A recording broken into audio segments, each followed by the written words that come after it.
kita lanjutkan investigasi jurnalistik tentang pembuktian indikator tes yang sesat. Pada bagian kedua ini, kita akan buktikan berdasarkan fakta dan data yang tak terbantahkan bahwa indikator tes yang memvonis orang terinfeksi COVID itu tidak memiliki dasar ilmiah yang solid alias menyesatkan. Investigasi rakyat ini adalah hal yang super penting. Sebab jika indikator tesnya salah, maka jumlah korban COVID salah semua. Kematian COVID disebabkan oleh komorbid dan faktor-faktor lainnya yang merupakan kejahatan terhadap kemanusiaan. Kebijakan prokes yang membuat kita seolah-olah hidup di planet terkutuk, salah semua. Kebijakan PPKM beserta anggarannya, salah semua. Vaksinasi beserta kewajiban menunjukkan sertifikat vaksin yang membebankan rakyat, salah semua. Pembuktian indikator tes yang sesat ini adalah cara untuk memerdekakan rakyat dari kebodohan dan ketakutan terhadap virus yang tak pernah dibuktikan secara ilmiah sebagai penyebab penyakit COVID.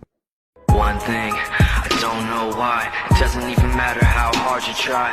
Keep that in mind, I designed this rhyme to remind myself of a time when in spite of the way you were mocking me, acting like I was part of your property, remembering all the times you fought with me, I'm surprised it got so things.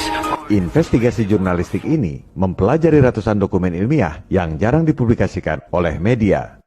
Yang paling terkemuka adalah arahan dari dua orang jenius pemenang Nobel ini. Penemu virus HIV dan penemu PCR yang paling vokal berusaha membongkar kebohongan mafia medis global. PCR ditemukan tahun 1984 oleh Dr. Kary Mullis, si jenius kelas berat, The Intolerable Genius dari Berkeley. Tahun 84 itu juga, CDC mengumumkan bahwa HIV adalah penyebab AIDS. Karena saintis di seluruh dunia nggak mampu bikin alat deteksi virus, alat PCR langsung digunakan oleh para saintis untuk mendeteksi HIV. PCR came along right about the same time that HIV did, and it was at CDC that people started looking with PCR for HIV. That was the only way to see it. Karena alatnya digunakan, sebagai seorang saintis, Kary Mullis melakukan investigasi. Mana penelitian yang membuktikan HIV itu penyebab AIDS? The first line of that was HIV is the probable cause of AIDS. And I wrote that, and then I said, well, I need a paper, some kind of scientific paper, to reference that statement, because when you make a statement like that, that's like a fact. You need to say, here's how come I know that, right? You put a little one, if it's the first statement you've made, and then you put down at the bottom of the paper, you have a one, and you say, here's a paper by somebody that describes why that statement is true, right? And so I said, well, what's that? Let me think about, what is that paper? Who do I go to for that? And I looked around, I asked a couple of virologists, that company, and they said, no, you don't have to reference. I said, I have to reference that because I don't know where that came from. How do I know that? And it turned out that nobody knew it. There wasn't a scientific reference, like a paper that somebody had submitted with like experimental data in it and like logical discussion and said, here's how come we know that HIV is the probable cause of AIDS. There was nothing out there like that. Nothing. Jenius kelas berat mana mau dicekokin dogma dan berita media. Kecerdasan itu bukan tahu segala hal tanpa mempertanyakan, melainkan mempertanyakan segala hal yang kita pikir kita tahu. Orang jenius seperti Kary Mullis ini, kalau orang bilang HIV penyebab AIDS, dia harus tahu dasarnya apa, mana penelitiannya. Ternyata memang nggak ada dasarnya. Ini adalah skandal, menetapkan epidemi tanpa pernah membuktikan bahwa virus tersebut adalah penyebab penyakit menular. Itu namanya prosedur medis global yang korup sejak 37 tahun yang lalu. Ini yang membuat penemu PCR marah besar alatnya digunakan untuk memvonis orang terinfeksi penyakit menular.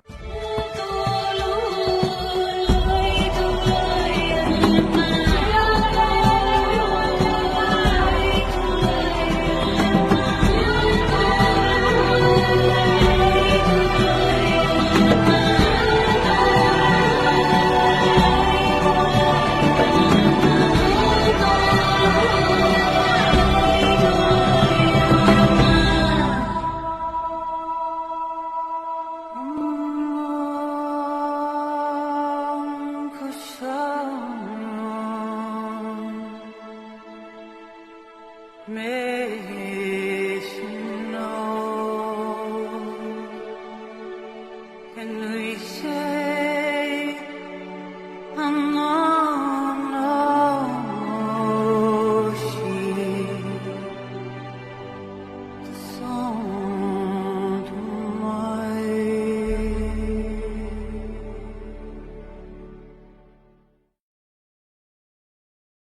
Di era medsos ini, banyak orang ketakutan dengan berita-berita di media. Gawat, jumlah kasus COVID naik terus. Sehari sekian puluh ribu orang kena COVID. Rumah sakit pada penuh. Banyak teman atau famili kita yang meninggal dunia. Ini adalah nyata. Nggak mungkin para korban dan keluarganya bohong. Memang para korban dan keluarga nggak ada yang bohong. Para dokter dan nakes juga nggak bohong. Yang bohong adalah indikator tes COVID yang diberlakukan secara global. Dan lucunya, pemerintah maupun para dokter di Indonesia nggak ada yang terpikir untuk mengaudit prosedur tes ini. Pertama, kita jelaskan dulu alat tesnya. Yang umum digunakan di seluruh dunia adalah RT-PCR, Rapid Antibody Test, dan Rapid Antigen Test. Harap dicatat, PCR ini penemunya dapat hadiah Nobel. Artinya, sudah diuji oleh tim saintis dengan screening yang sangat ketat. Yang dipermasalahkan oleh Kary Mullis bukan PCR-nya, tapi indikator tesnya. Tidak berdasarkan virus yang terbukti secara ilmiah sebagai penyebab penyakit menular. Nah, rapid antibody dan rapid antigen ini yang nemukan siapa? Who the fuck is that guy? Who the fuck is that? No, damn well who I am. Who the fuck is that? Oh my God. Kalau tes kehamilan sih kita nggak perlu selidiki penemunya siapa, akurat apa tidak. Ini alat tes yang memvonis rakyat terinfeksi COVID, menjebloskan rakyat ke tahanan isolasi, sampai dikubur pun nggak boleh didekati keluarga. Dan nggak ada satupun pakar yang lakukan audit investigasi. Cuma perintah, gunakan antibody test, langsung orang sedunia pada nurut. Gunakan antigen test, langsung para pakar sedunia pada nurut. Nggak ada yang kualitasnya seperti Kary Mullis. Nggak ngerti ya nanya, nggak tahu ya cari tahu. So I have to reference that because I don't know where that came from. How do I know that? And I looked for it for about 2 or 3 years and I never could find it. And by the end of 2 years, I'd ask everybody at every meeting that I'd gone to that talked about AIDS, I'd ask, I'd look through every computer database. There is no reference. There is nobody who should get credit for that statement. Kita adalah rakyat. Kita lakukan investigasi rakyat berdasarkan data dan akal sehat. Kita gunakan mindset, kecerdasan, dan nurani sang jenius penemu PCR. One thing, I don't know why. It doesn't even matter how hard you try. Keep that in mind. I designed this rhyme to remind myself of a time when I... Sekarang kita jelaskan indikator tesnya yang memvonis orang terinfeksi COVID. Kalau PCR, indikatornya adalah CT value. Kalau CT value di bawah 35, 37, atau berapapun instruksi dari produsen Alkes, maka Anda divonis kena COVID. Kita nggak usah pusingkan teknis bacanya. Yang kita kejar adalah prinsip dasar dan pembuktiannya. Indikator CT ini bukan bikinan Kary Mullis. Ia hanya menciptakan metodenya, mesinnya, alat untuk menggandakan DNA yang sangat canggih. Sudah 37 tahun ini belum ada lagi metode seperti itu. Alat cloning DNA aslinya bukan alat deteksi virus. Ini datanya. Kita kalau ngomong harus selalu pakai data, bukan asal ngecap dan ngawur. Referensi standar textbook ya seperti ini. Silakan baca sendiri. PCR adalah teknik untuk menggandakan potongan tertentu dari DNA. Lantas, apa kegunaan PCR? Silakan baca sendiri. Untuk cloning DNA, diagnostik medis, dan analisis forensik DNA. Aslinya bukan khusus buat virus. Karena nggak mampu bikin alat deteksi virus, saintis lain gunakan PCR dengan menambahkan berbagai prosedur, antara lain CT value. Itu adalah prosedur tambahan yang dibuat oleh saintis lain. Klaimnya, CT value ini berdasarkan urutan genetik virus SARS-CoV-2. Ini yang kita investigasi. Dasar pembuktian ilmiahnya apa? Mana dokumennya? I said I have to reference that because I don't know where that came from. How do I know that? And it turned out that nobody knew it. Jangan kasih teori dan opini. Mana pembuktian ilmiah bahwa indikator CT itu benar-benar cDNA SARS-CoV-2 yang sudah terbukti sebagai penyebab penyakit COVID? Harus ada jurnal pembuktian ilmiahnya, spesifik untuk test kit merek tersebut. Misalnya, ini adalah test kit PCR yang diproduksi oleh merek tertentu. Produsen alkes merek itulah yang tentukan city value. Mana jurnal internasional yang membuktikan bahwa city value merek tersebut dibuat berdasarkan virus yang sudah memenuhi pembuktian ilmiah sebagai penyebab penyakit COVID. Kalau ada jurnal ilmiahnya dan bisa diverifikasi, berarti merek tersebut bisa diandalkan. Kalau nggak ada, artinya merek tersebut menggunakan indikator tes yang sesat. Sebab kita nggak pernah tahu city value itu dibuat berdasarkan cDNA SARS-CoV-2, cDNA virus biasa, DNA bakteri, DNA jamur, DNA sel imun, atau DNA sel hidung kita sendiri. You know, the test is not testing for a virus and it's not testing for an exosome. It's testing for a specific genetic sequence. And we don't really know where that genetic sequence comes from, so we don't really know what the test is testing for.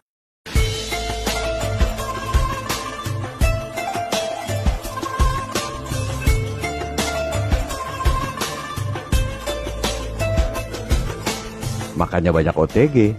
Ini yang seharusnya dilakukan audit investigasi. Berikutnya, Rapid Antibody Test. Indikatornya 3 garis ini.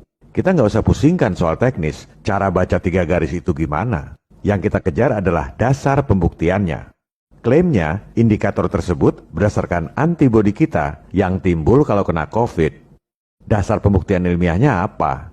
Bagaimana kita tahu bahwa antibodi itu hanya keluar jika kena COVID dan negatif jika kena flu biasa, asma, radang paru-paru, dan lain-lain? Harus ada jurnal pembuktian ilmiahnya, spesifik untuk test kit merek tersebut. Misalnya, ini test kit antibody test yang diproduksi oleh merek tertentu. Terserah mereknya apa. Merek itulah yang tentukan indikator 3 garis tersebut. Mana jurnal internasional yang membuktikan bahwa indikator 3 garis itu dibuat berdasarkan virus yang sudah memenuhi pembuktian ilmiah sebagai penyebab penyakit COVID. Kalau ada jurnal ilmiahnya, berarti merek tersebut bisa diandalkan. Kalau nggak ada, artinya merek tersebut menggunakan indikator tes yang sesat. Sebab kita nggak pernah tahu 3 garis itu berdasarkan antibodi yang timbul karena COVID, karena flu biasa, karena radang paru-paru, atau karena apa. Betapa bodohnya mewajibkan tes, melarang orang masuk gedung atau bepergian, menjebloskan rakyat ketahanan isolasi, mengubur rakyat dengan protokol COVID, tanpa lakukan audit investigasi atas kebenaran dasar ilmiah penentuan 3 garis itu. Ketiga, Rapid Antigen Test. Indikatornya 2 garis ini, persis seperti tes PK kehamilan. Kita nggak usah pusingkan soal teknis, cara baca 2 garis itu gimana. Yang kita kejar adalah dasar pembuktiannya. Klaimnya, indikator 2 garis itu berdasarkan protein virus SARS-CoV-2. Dasar pembuktian ilmiahnya apa? Mana dokumennya? Bagaimana kita tahu bahwa itu adalah protein SARS-CoV-2, bukan protein virus flu, protein sel imun, protein sel hidung kita sendiri, dan lain-lain?